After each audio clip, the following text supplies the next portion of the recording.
Hola, soy Laura Mascaro, bienvenidos a mi canal. Mando un saludo muy especial como siempre a todos los que apoyan mi trabajo en Patreon y también a todos los suscriptores del canal, que muchos sois nuevos. Si eres nuevo, te cuento que soy madre de dos niños que no van a la escuela y que ese hecho aparentemente tan trivial supuso una auténtica revolución en mi vida a nivel personal y a nivel profesional también, hasta el punto de que me he llegado a dedicar casi exclusivamente a la difusión de este estilo de vida, porque no es solo una forma de educar, es realmente un estilo de vida que afecta a todo lo demás. No se trata solo de lo educativo o de lo académico y no se trata solo de los niños, se trata de toda la familia. Y básicamente me he dedicado a eso, a difundir esta filosofía de vida, asesorar familias. He trabajado con los padres, he trabajado con los niños, he trabajado y trabajo, escribo, hago talleres, hago seminarios y muchas cosas han cambiado en mi vida. Nada es como lo había planificado originariamente, todo en realidad es mucho mejor. Y una de las cosas que más me preguntan, y es lo que quiero explicar un poquito hoy, es cómo me organizo y cómo lo hago. Ya hice un vídeo, creo que se titulaba algo como cómo lo hago para llegar a todo o algo así, y lo primero que decía es no intento llegar a todo. Y de hecho en el boletín del otro día escribí un artículo en el que decía que yo abogo por la negligencia selectiva, por ser negligente todos los días en algo, pero en algo que tú eliges. Pues un día será con la colada, otro día será con la limpieza, otro día será con las relaciones sociales, pero nunca hacerlo con los hijos y nunca hacerlo con uno mismo. Entonces, tengo que decir que cuando yo saqué a mi hijo de la escuela, claro, obviamente si tú trabajas 8 horas fuera de casa, pues ¿cómo vas a educar a los niños en casa? No los sacas de la escuela para que estén todo el día con otra persona. Casi nadie hace eso y yo creo que no es la mejor opción hacer eso. Si los sacas de la escuela es porque quieres hacerlo tú personalmente todo el tiempo que puedas y porque priorizas tu relación con ellas por encima de otras cosas.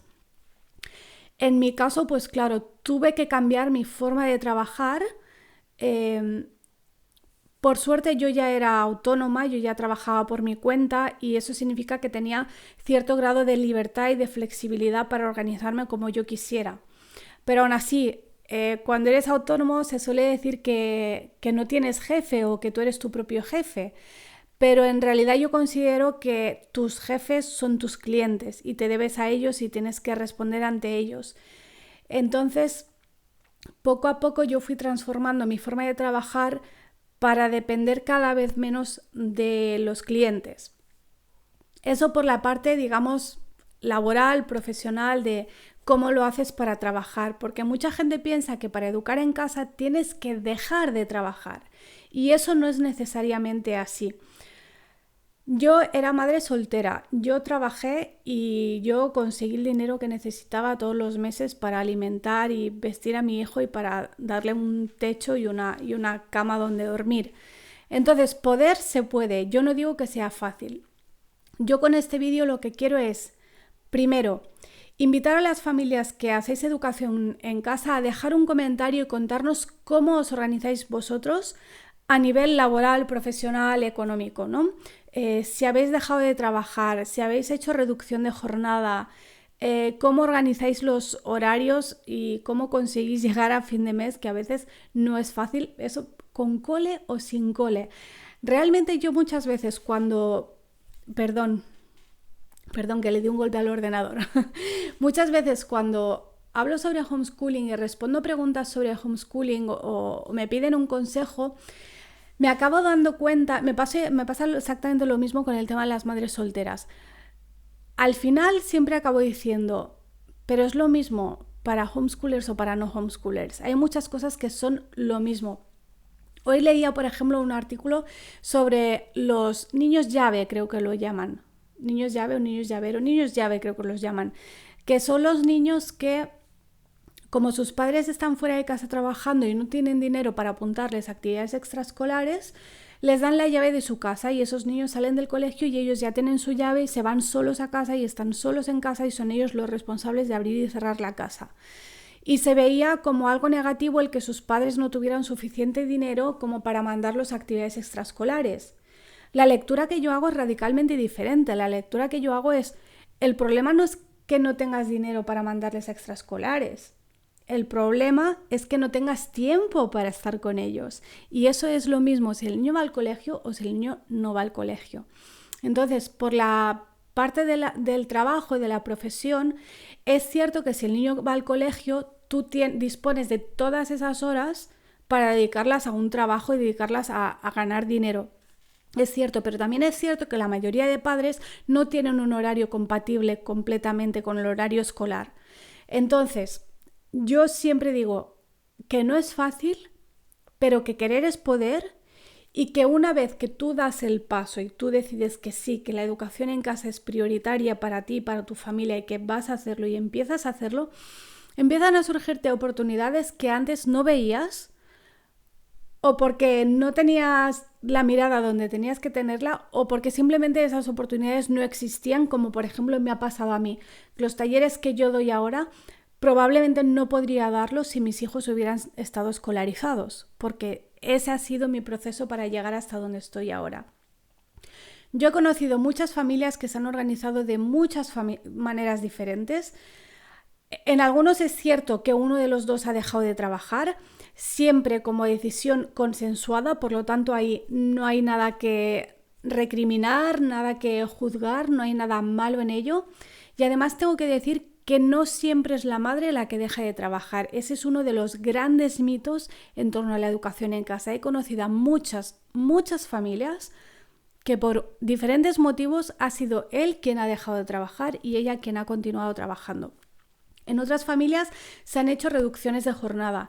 Mucha gente ha empezado negocios por su propia cuenta, ha empezado a trabajar por internet o han recuperado aficiones que tenían o vocaciones que tenían y que habían descartado, y de pronto al tener esta nueva mirada sobre la educación, sobre la familia y sobre la relación que querían tener entre los miembros de la familia, han decidido que sí, que tenían que darle una oportunidad a aquello que ellos toda la vida habían querido hacer, aquello que realmente se les da bien, aquello que realmente les mueve.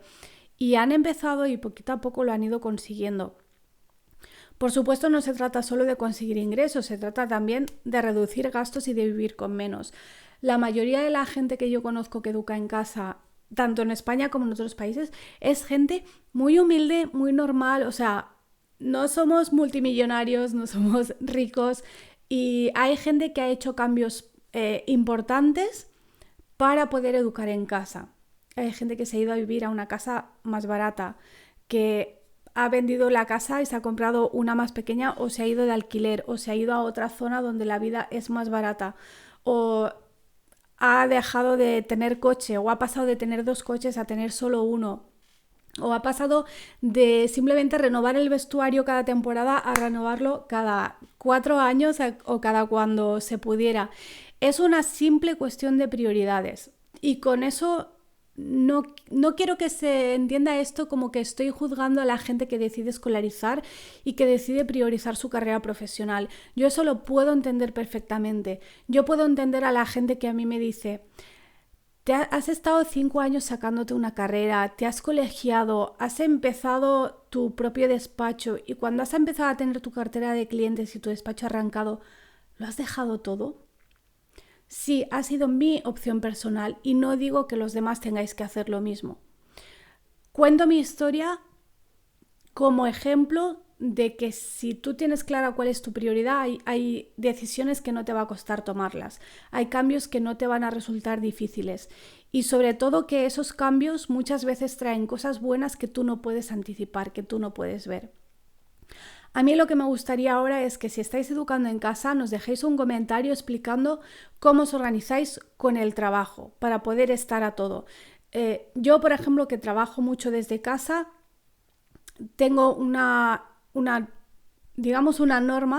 y es que yo aviso a los niños, bueno, al pequeño no porque es muy pequeño, pero al mayor, que tiene 12 años, cuando yo voy a ponerme a trabajar, yo le aviso. Le digo, ahora voy a ir a trabajar. Entonces, según el tipo de trabajo que yo tenga que hacer, yo le digo, si me necesitas puedes venir, o le digo, necesito media hora, 1 hora o 2 horas de que como si yo no estuviera en casa, no puedes venir, no me puedes interrumpir. Porque no es lo mismo si yo estoy haciendo una videoconferencia en directo, entonces necesito no tener interrupciones, o si estoy haciendo cualquier otro tipo de tarea, si estoy contestando emails o estoy escribiendo un artículo, pues, hombre, no me gusta que me interrumpan porque luego me cuesta volver a concentrarme, pero pueden venir, saben que la puerta está abierta. Sé que otras madres que trabajan en casa, y padres también, pero sobre todo madres, tienen la norma contraria de decir la puerta siempre está abierta, porque realmente el niño es la prioridad, entonces la puerta siempre está abierta.